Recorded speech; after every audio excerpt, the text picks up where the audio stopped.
ಪ್ರಿಯ ಸ್ನೇಹಿತರೆ, ನಾನು ತುಂಬ ಆಸೆಗಳ ಮನುಷ್ಯ.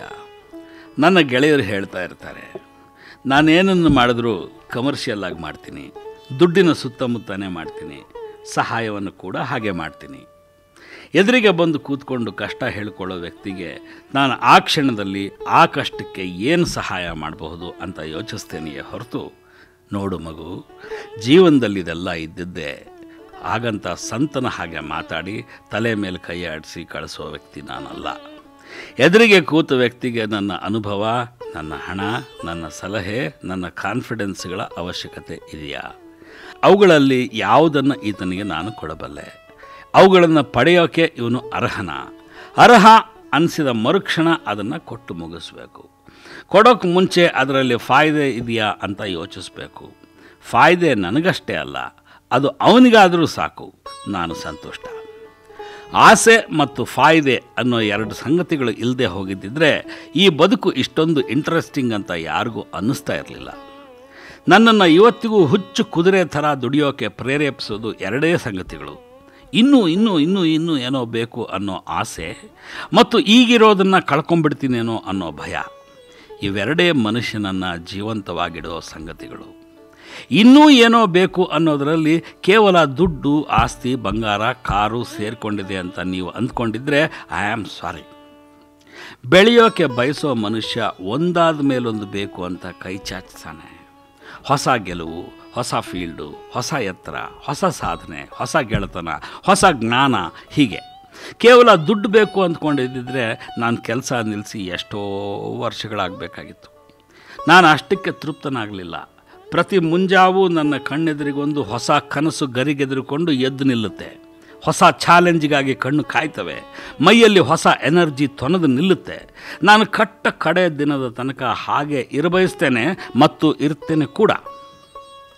ನನ್ನ ವಯಸ್ಸಿನವರೇ ಆದ ನನ್ನ ಗೆಳೆಯರು, ನನಗಿಂತ ಹಿರಿಯರು ಬೇರೆಯದೇ ಧಾಟಿಲಿ ಯೋಚನೆ ಮಾಡ್ತಾರೆ. ಆಯ್ತಲ್ಲಪ್ಪ, ಒಂದು ನೌಕರಿ, ಪ್ರಮೋಷನ್ನು, ಸ್ವಂತ ಮನೆ, ಒಂಚೂರು ಆಪತ್ತಿಗೆ ಅಂತ ಸ್ವಲ್ಪ ದುಡ್ಡು, ಇನ್ನೇನು ಬೇಕು, ಐ ಆಮ್ ಹ್ಯಾಪಿ. ಇದು ಅವರ ನಿಲುವು. ಅವರು ನಿಜಕ್ಕೂ ಸುಖಿಗಳು. ಅವರು ಹೊಸದೇನನ್ನೂ ಬೇಕು ಅಂತ ಬಯಸೋದಿಲ್ಲ. ಇಷ್ಟೆಲ್ಲ ಇದೆಯಲ್ಲ, ಇಷ್ಟು ಸಾಕು ಅನ್ನುವಂಥ ನಿರಾಳ. ಅವರು ತೃಪ್ತರು. ಅವರು ಫಾಯ್ದೆಯ ಬೆನ್ನತ್ತಿದವರಲ್ಲ. ಆದರೆ ಅವರು ಸುಖವಾಗಿದ್ದಾರಾ? ಇಲ್ಲ. ಅಲ್ಲಿ ಇಂಟರ್ಫಿಯರ್ ಆಗೋದೇ ಭಯ. ಇರೋದನ್ನು ಕಳ್ಕೊಳ್ತೀನೇನೋ ಅನ್ನೋ ಭಯ. ಈಗಿರೋದು ನಶಿಸಿ ಹೋದೀತೇನೋ ಅನ್ನೋ ಭಯ. ಇರೋ ಆರೋಗ್ಯ ಇಲ್ಲವಾಗುತ್ತೇನೋ ಅನ್ನೋ ಭಯ. ಯಾರ್ದೋ ಪ್ರೀತಿಯನ್ನು ಕಳ್ಕೊಂಡ್ಬಿಡ್ತೀನಿ ಅನ್ನೋ ಭಯ.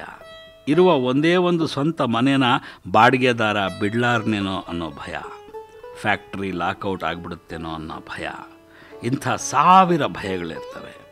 ನಮಗೆ ಹೊಸದೇನೇನೋ ಬೇಡಪ್ಪ ಭಗವಂತ, ಈಗಿರೋಷ್ಟು ಇಟ್ಟರೆ ಸಾಕು, ಇಷ್ಟು ಸುಖ ಸಾಕು ಅಂತ ನಮಸ್ಕರಿಸಿ ದೇವರ ಕೋಣೆಯಿಂದ ಈಚೆಗೆ ಬರುವಷ್ಟರಲ್ಲಿ ನೀರೆತ್ತೋ ಮೋಟ್ರ್ ಸುಟ್ಟೋಗಿದೆ, 1700 ರೂಪಾಯಿ ರಿಪೇರಿ ಖರ್ಚಂತೆ ಅನ್ನೋ ವಾರ್ತೆ ತಂದಿರ್ತಾಳೆ ಹೆಂಡತಿ.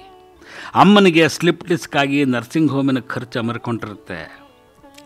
ಅವರು ಹೊಸದರೆಡೆಗೆ ಕೈ ಚಾಚುವುದಿಲ್ಲ ಅಂದರೂ ಕೂಡ ಇರೋದನ್ನು ಕಳ್ಕೋತೀವೇನೋ ಅನ್ನೋ ಭಯದಲ್ಲಿ ನರಳ್ತಾ ಇರ್ತಾರೆ. ಅದಕ್ಕೆ ಹೇಳಿದ್ದು, ನಮ್ಮ ಬದುಕು ಇನ್ನೂ ಏನೋ ಬೇಕು ಹಾಗೂ ಈಗಿರೋದು ಕಳೆದು ಹೋದರೆ ಗತಿಯೇನೋ ಅನ್ನೋ ಎರಡು ಸಂಗತಿಗಳ ಮಧ್ಯೆ ಹೊರಳ್ತಾ ಇರುತ್ತೆ. ನನಗೆ ದಿನಕ್ಕೊಂದು ಆಸೆ ಹುಟ್ಟಿದ ಹಾಗೇ ತಿಂಗಳಿಗೊಂದು ಭಯನೂ ಹುಟ್ಟುತ್ತಾ ಇರುತ್ತೆ.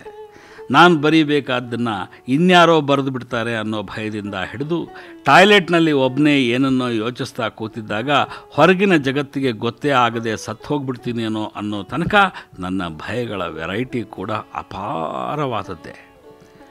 ನಿಜ ಹೇಳಬೇಕು ಅಂದರೆ ಸತ್ತು ಹೋಗ್ತೀನೇನೋ ಅನ್ನೋ ಭಯ ಉಳಿದೆಲ್ಲ ಭಯಗಳಿಗಿಂತ ತುಂಬ ಆರ್ಡಿನರಿ ಆದದ್ದು. ಅದು ಕಳಪೆ ಭಯ. ಅದಕ್ಕೋಸ್ಕರ ಅಷ್ಟೆಲ್ಲ ಹೆದರಬೇಕಾಗಿಲ್ಲ.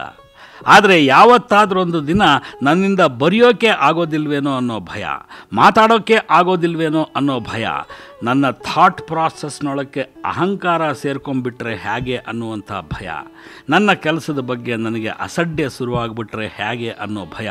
ಇಂಥ ಭಯಗಳಿವೆಯಲ್ಲ, ಇವುಗಳನ್ನು ಸಂಭಾಳಿಸಲಿಕ್ಕೆ ನಾನು ತುಂಬ ಒದ್ದಾಡ್ತೀನಿ. ಅದಕ್ಕೆ ನಾನು ಕಂಡುಕೊಂಡಿರೋ ಅತ್ಯಂತ ಸುಲಭವಾದ ಮಾರ್ಗ ಅಂದರೆ ಭಯಗಳ ಸಂಖ್ಯೆಗಿಂತ ಹೆಚ್ಚಿನ ಆಸೆಗಳನ್ನು ಹೊಂದಿರೋದು. ಈ ವರ್ಷದ ಕೊನೆಯಲ್ಲಿ ಏನೇ ಪ್ರಾಣ ಹೋದರೂ ಭಾರತ, ಪಾಕಿಸ್ತಾನ, ಚೀನಾಗಳ ಮಧ್ಯೆ ಇರೋ ಸಿಯಾಚಿನ್ ಗ್ಲೇಷಿಯರ್ಗೆ ಹೋಗಿ ಬರಬೇಕು. ಅಲ್ಲಿನ ಮಂಜು ಬಂಡೆಗಳ ಮೇಲೆ ಅಲಿಬೇಕು. ಹಿಮಪಾತಕ್ಕೆ ಮೈ ಮುಖ ಒಡ್ಡಬೇಕು ಅಂತ ತೀರ್ಮಾನಿಸ್ಕೊಂಡಿರೋದ್ರಿಂದ ಇವತ್ತು ರಾತ್ರಿ ಹೊತ್ತಿಗೆ ನೆಗಡಿ ಜಾಸ್ತಿಯಾಗಿ ಸಣ್ಣಗೆ ಜ್ವರ ಕಾಯಬಹುದೇನೋ ಅನ್ನೋ ಭಯ ತೀರಾ ಸಿಲ್ಲಿಯಾಗಿ ಕಾಣಿಸುತ್ತೆ. ಆದ್ದರಿಂದಲೇ ನಾನು ಅಸಾಧ್ಯವಾದದ್ದಕ್ಕೋಸ್ಕರ ತವಕಿಸ್ತೀನಿ, ಅದರ ಕಡೆಗೆ ಕೈ ಚಾಚ್ತೀನಿ. ಆ ಆಸೆಗಳ ಮೈಮರವಿನಲ್ಲಿ ಭಯಗಳು ಗೌಣವಾಗ್ತವೆ, ನೆಗ್ಲಿಜಿಬಲ್ ಆಗ್ತವೆ. ಉಳಿದಂತೆ ಅಸಡ್ಡೆ, ಅಹಂಕಾರ, ಅವಿವೇಕ ಮುಂತಾದವುಗಳನ್ನು ನನ್ನ ರಕ್ತದೊಳಕ್ಕೆ ಬಿಟ್ಟುಕೊಳ್ಳದೆ ಆದಷ್ಟು ಆರೋಗ್ಯವಂತನಾಗಿರ್ತೇನೆ. ಇನ್ನು ಉಳಿದಿದ್ದು ಫಾಯ್ದೆಯ ಮಾತು. ಏನನ್ನು ಮಾಡಿದ್ರೂ ಫಾಯ್ದೆಗೋಸ್ಕರ ಮಾಡು. ಎದುರಿಗೆ ಸಿಕ್ಕ ಮನುಷ್ಯ ನಿನ್ನ ಪತ್ರಿಕೆಗೆ, ನಿನ್ನ ಬರವಣಿಗೆಗೆ, ನಿನ್ನ ಮಾತಿಗೆ ಸಹಾಯ ಆಗ್ತಾನ ಅಂತ ಗಮನಿಸು. ಆಗಲಾರ ಅಂತ ಅನಿಸಿದ್ರೆ ಅವನಿಗೊಂದು ಹ್ಯಾಂಡ್ಶೇಕ್ ಕೊಟ್ಟು ಮುಂದಕ್ಕೆ ಹೊರಟುಬಿಡು. ಹಾಗಂತ ಒಂದು ಮೂಲ ಮಂತ್ರ ನನಗೆ ಹೇಳಿಕೊಟ್ಟವರು ನನ್ನ ಪತ್ರಿಕೋದ್ಯಮದ ಗುರುಗಳಾದ ಶ್ಯಾಮರಾಯರು. ನನ್ನ ಕೈಲಿ ತೀರಾ ಅಷ್ಟು ನಿರ್ದಯವಾಗಿ ನಡ್ಕೊಳ್ಳೋಕ್ಕಾಗೋದಿಲ್ಲ ನಿಜ. ಆದರೆ ನನ್ನ ಬರವಣಿಗೆ, ನನ್ನ ಜ್ಞಾನ, ನನ್ನ ಪತ್ರಿಕೆ, ನನ್ನ ಮಾತು, ನನ್ನ ಮಾನಸಿಕ ಆರೋಗ್ಯ, ನನ್ನ ಉಲ್ಲಾಸ, ಉತ್ಸಾಹಗಳಿಗೆ ಸಹಾಯವಾಗಬಲ್ಲ ಮನುಷ್ಯ ಎದುರಾದಾಗ ಅವನನ್ನು ಸಾಧ್ಯವಾದಷ್ಟು ಹೀರಿಕೊಂಡೇ ಮುಂದಕ್ಕೆ ಕಳಿಸ್ತೀನಿ. ಅದು ನನ್ನ ಫಾಯ್ದೆ. ಕೇವಲ ದುಡ್ಡಿನ ಫಾಯ್ದೆಯನ್ನೇ ಮುಖ್ಯವಾಗಿಟ್ಕೊಂಡು ಹೊರಡೋರು ದುಡ್ಡು ಮಾತ್ರ ಗಳಿಸ್ತಾರೆ. ವಾಪಸ್ ಬರೋ ಹೊತ್ತಿಗೆ ಗಳಿಸಿದ ದುಡ್ಡೆಲ್ಲ ಕಳ್ಕೊಂಡೇನು ಅನ್ನೋ ಹೆದರಿಕೆ ಅವ್ರಿಗಿರುತ್ತೆ. ಏನೋ ಹೀಗೆ ಹೊತ್ತು ಕಳೆಯೋಕ್ಕೆ ಅಂತ ಮಾತಿಗೆ ಕೂತಿದ್ದೀವಿ, ಇದರಲ್ಲಿ ಯಾವ ಸ್ವಾರ್ಥವೂ ಇಲ್ಲ ಅಂತ ಮಾತನಾಡುವವ್ರ ಮಾತಿಗೆ ಮಾತ್ರ ಕೂತಿರ್ತಾರೆ. ಅದನ್ನೂ ಹೊತ್ತು ತರೋಕ್ಕಾಗದೆ ಅಲ್ಲೇ ಬಿಟ್ಟು ಬರಿಗೈಲಿ ಹಿಂತಿರುಗಿರ್ತಾರೆ. ಅದಕ್ಕೆ ಹೇಳಿದ್ದು, ಫಾಯ್ದೆ ಮತ್ತು ಆಸೆ ಅನ್ನೋ ಎರಡು ಸಂಗತಿಗಳನ್ನು ನೆಗೆಟಿವ್ ಸಂಗತಿಗಳು ಅಂತ ಅಂದ್ಕೋಬೇಡಿ. ಭಯ ಅನ್ನೋದರಿಂದ ಬಚಾವಾಗೋದು ಕಷ್ಟ ಅಂತ ಅಂದ್ಕೋಬೇಡಿ.